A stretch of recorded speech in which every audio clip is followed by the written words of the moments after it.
So ఈ మధ్య అంటే నీలో స్పీడ్ తగ్గడానికి గల రీజన్ మ్యూజిక్ మీద కాన్సన్ట్రేట్ చేయడం వల్లేనా?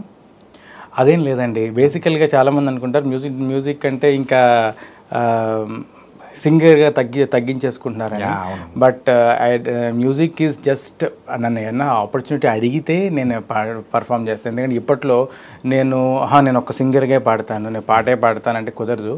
ఇప్పుడున్న సినారియో ఎలా అంటే, ఇప్పుడున్న ఫాస్ట్ మూవింగ్ వరల్డ్లో వీ షుడ్ బి అన్ని ఆల్రౌండర్గా అన్ని చేయగలిగి ఉండాలి. ఓకే. సో ఏది అవకాశం వస్తే చేయాలి. Because no one is waiting for us. Sairam నువ్వు వస్తేనే ఈ పాట వెయిటింగ్ నీకోసమే, నువ్వు లేకపోతే అసలు ఈ పాటే లేదనే వాళ్ళు ఎవరు ఉండరు కదా బేసికల్గా. Because there are n number of people. ఈ మార్కెట్లో చాలామంది ఉన్నారు. రోజుకి వెళ్తే మీరు ఇప్పుడు కొత్త రియాలిటీ షో వచ్చింది, దీంట్లో చాలామంది బయటకు వచ్చారు. సో కొత్త సింగర్స్ వచ్చేస్తున్నారు కాబట్టి there is no point that ఒకప్పుడు బాలు గారు అఫ్కోర్స్ ఆయనతో కంపారిజనే లేదు, ఆయన హీజ్ లైక్ ఎ గాడ్. కానీ ఒక సింగర్ కోసం వెయిట్ చేసి 1 month 2 months కూడా ఉండేవాడు ఒకప్పుడు. బట్ ఇప్పుడు అలా కాదు. So we have to run across. కాబట్టి whatever opportunity comes to me, I will definitely do that. మా గురువు గారు ఏమంటారంటే, అది లిరిక్సా మ్యూజిక్ చేయడమా, వాట్ ఎవర్ నీకు ఏదొస్తే చేసి try to execute that one. దేంట్లో మనకి సక్సెస్ అనేది తెలీదు, you have to go on అనేది. కానీ ఫస్ట్ ప్రయారిటీ సాంగ్ అండి.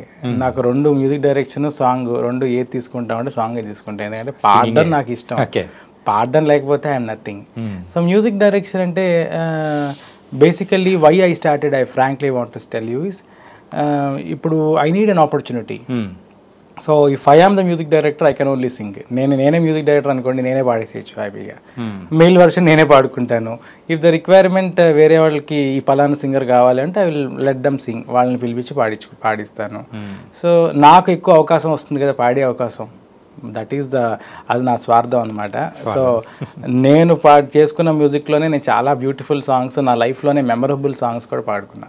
అబ్బా ఈ పాట నేను పాడుకున్నాను, అమ్మయ్య ఎంత మంచి సాంగ్ పాడాను అని. So that is done in my own music. So memorable songs గురించి మాట్లాడుతున్నావు కాబట్టి, సో మీ లైఫ్లో మీరు పాడినా పాడకపోయినా కానీ ఒక మెమరబుల్ సాంగ్ అనేది ఖచ్చితంగా ఉంటుంది. సో మీ లైఫ్లో ఏంటి సాంగ్ అది? మెమరబుల్ అంటే డిపెండ్ ఆన్ సిట్యువేషన్ బట్టి.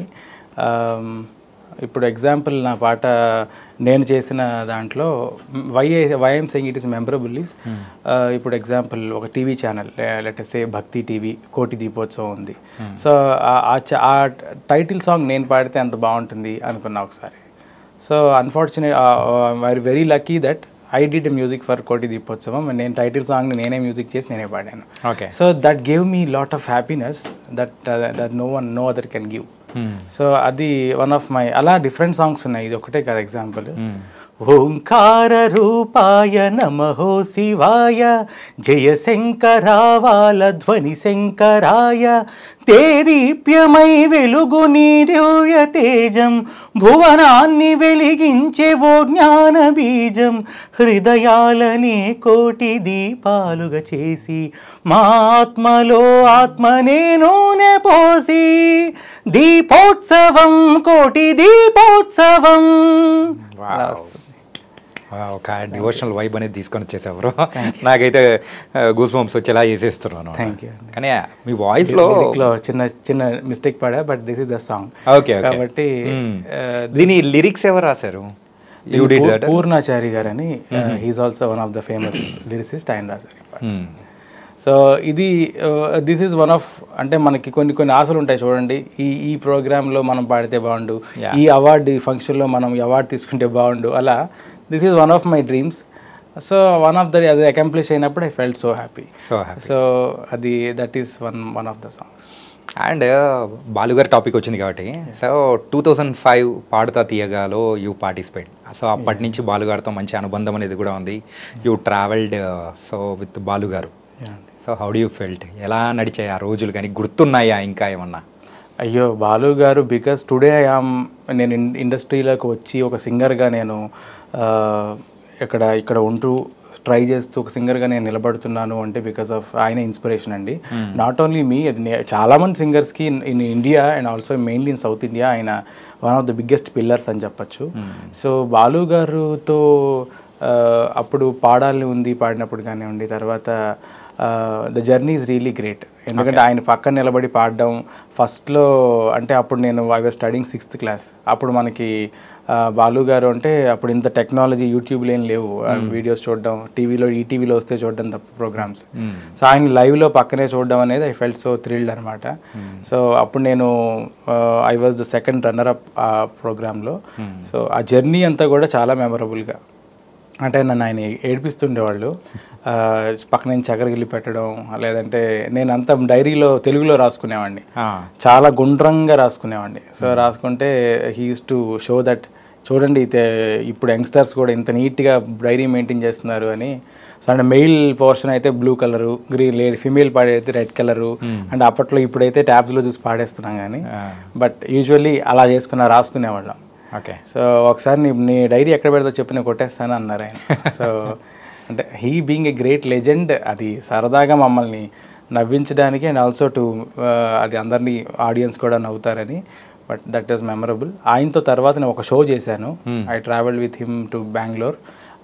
ఆయన టీంలో నేను కూడా ఒక పాట పాడాను. So that was memorable. And ఎప్పుడు నేను ఆయన్ని ఎక్కడైనా ప్రోగ్రామ్స్లో కానీ, స్వరాభిషేకం లాంటి ప్రోగ్రామ్స్లో పాడినప్పుడు కలిసినప్పుడు కానీ, సో ఆయన చాలా బాగా గుర్తుపట్టి, ఫస్ట్ ఆఫ్ ఆల్ ఆయన కొన్ని కోట్ల మందిని చూస్తుంటారు, ఆయన ముందు చాలామంది బయటకు వస్తారు సింగర్స్కి ఎంతోమంది, but he recognises me and చాలా బాగా మెచ్చుకుంటూ, అంటే నేను ఐ యూస్ టు షేర్, నేనైనా పాటలు పాడినా ఆయన వాట్సాప్కి షేర్ చేస్తూ ఉండేవాడిని. ఆయన ఎప్పుడైనా చూసి use to give voice response ఇస్తూ ఉండేవాడు, వాయిస్ మెసేజ్. సో నీ పాటలు వింటున్నాను, బాగుంది, you are singing well, continue చేయి, అయితే జాబ్ మాత్రం మానద్దు, జాబ్ చేసుకుంటూ ఇది చేయాలి, ముందర ఒక ఫినాన్షియల్ స్టెబిలిటీ అనేది జాబ్లో ఉంటుంది. So try to do job and also try to sing అని, ఇది వదలొద్దు అది వదలొద్దు, రెండు మేనేజ్ చేయని చెప్పేవాళ్ళు. అంటే ప్రెసెంట్ మీరు ఇప్పుడు జాబ్ చేస్తున్నారా? యా అండి, జాబ్ చేస్తూ అండ్ సింగింగ్ని కూడా కంటిన్యూ చేస్తున్నారు. అవునండి. So at a time you're travelling 2 boats అనమాట. యా అండి. సో ఎలా అనిపిస్తుంది 2 boats మీద ఒకటేసారి ట్రావెల్ చేస్తుంటే? అంటే basically I feel so blessed ఈ విషయంలో, ఎందుకంటే as if I told and Balu garu కూడా చెప్పినట్లుగా, we can't rely on one thing ఇప్పుడున్న సినారియోలో, because lot many people are coming and even though they are coming, మనకు ఉండాల్సిన అవకాశాలు ఎప్పుడు మన కోసం వెయిట్ చేస్తాయి. కానీ చదువుకున్నాను and also I'm doing job, నాకు జాబ్ చేయడం అంటే చాలా ఇష్టము. Okay. So it's not like I have to do no other option, లేదంటే డబ్బులు లేవనో, ఎగ్జాంపుల్ ఇవన్నీ కాదు, I like to do job. So ఇవన్నీ కాబట్టి మనకి ఒక ఫినాన్షియల్ స్టెబిలిటీ కావాలి, ఒక నెలకంటే ఫిక్స్డ్ ఇన్కమ్ అనేది ఖచ్చితంగా ఉండాలి ప్రతి వాళ్ళకి. సో అప్పుడు we can do what ever we want, we can do much more independent stuff చేయొచ్చు. మనం కూడా జాబ్ చేస్తున్నాం కాబట్టి దాంతో we can invest something on hour music things, అలా చేసుకోవచ్చు. అండ్ ఆల్సో మీకు కొంచెం చెప్పాలంటే ఇది కొంచెం అప్పుడప్పుడు it is little tough to manage both the things. ఇప్పుడు ఎగ్జాంపుల్ నా వర్కింగ్ అవర్స్లో నాకు రికార్డింగ్ వస్తుంది, అప్పుడు కొంతమందికి నేను రిక్వెస్ట్ చేసుకుంటా, can I come in the evening or వీకెండ్స్లో పాడచ్చా అని చెప్తాను. Or else I have my own studio, ఇంట్లోనే నాకు I converted 1 room into studio. Okay. నేను ఇంట్లో ఒకవేళ ఇఫ్ అర్జెంట్ ఉంటే ఇంట్లోనే పాడేసి పంపిస్తాను రికార్డింగ్. సో ఈ మధ్యకాలంలో ఆల్మోస్ట్ నా ఇంటి నుంచే పాడి పంపిస్తున్నాను అనమాట. ఓకే. సో అలా కొంతమంది మనకు అవకాశం ఇస్తారు, కొంతమంది లేదండి ఇప్పుడే కావాలి అయితే ఇంకొన్ని చూసుకుంటాం అంటారు. సో అలా చాలా రికార్డింగ్స్ నాకు పోతుంటాయి యూజువల్లీ. సో ఫోన్ చేస్తారు, if I'm not available other ఆల్టర్నేట్కి వెళ్ళిపోతాను.